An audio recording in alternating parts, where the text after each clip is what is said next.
মা, তোমাকে নিয়ে যতই ভাবছি আমার শব্দ ততই কম পড়ে যাচ্ছে।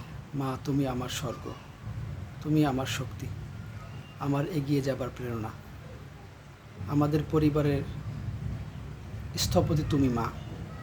একজন মায়ের ভালোবাসাই সব কিছু। এটি একটি শিশুকে পৃথিবীতে নিয়ে আসে, ঠিক যেমনটি তুমি মা আমাকে নিয়ে এসেছো। তোমার জন্যই আজকে আমার এই বেড়ে ওঠা। তুমি না থাকলে হয়তো কোনো দিনই এই পৃথিবীর আলো দেখতাম না, বেড়ে ওঠা তো প্রশ্নই উঠে না। মা, তুমি যখন আমাকে বিপদে দেখো তখন তোমার চেয়ে পেরেশানি আর কি আছে? সবচেয়ে পেরেশানি তো তুমিই হও, এবং তুমি তোমার সন্তানের সাফল্যের জন্য তোমার জীবন পর্যন্ত উৎসর্গ করতেও রাজি ছিলে। তার যথেষ্ট প্রমাণ আমার কাছে আছে। একজন মা এবং সন্তান দুজন একটি অদৃশ্য সুতায় বন্ধনে আবদ্ধ থাকে, যা তাদের হৃদয়ে খচিত থাকে সারা জীবন। আমার আবদার পূরণ করতে গিয়ে তোমার কত চাওয়া, কত স্বপ্নকে নিজ হাতে কবর দিয়েছো মা, তা আমার অজানা নয়। হয়তো তুমি কোনোদিন মুখ ফুটে বলনি, বাট সন্তান হিসাবে কম বেশি সবই আমার জানা আছে। কিন্তু তুমি কোনো দিন মুখ ফুটে কারো কাছে কোনো অভিযোগ করনি, অনুযোগও করনি। তোমার স্বপ্ন ছিল কেবল তোমার সন্তান বড় হবে, মানুষের মতো মানুষ হবে।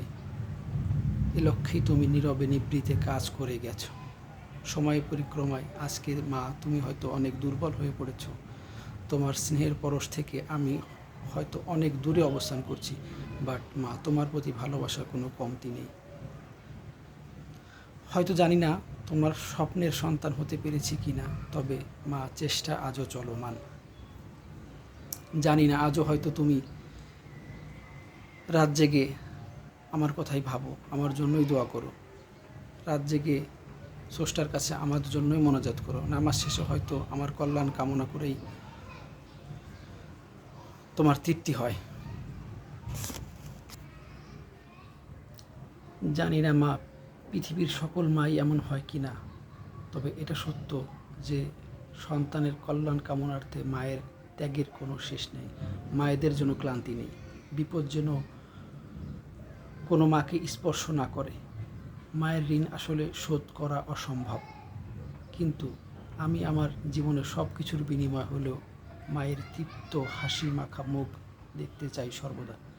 মায়েরা ভালো থাকুক সবসময়, মলিনতা মায়েদেরকে স্পর্শ না করুক।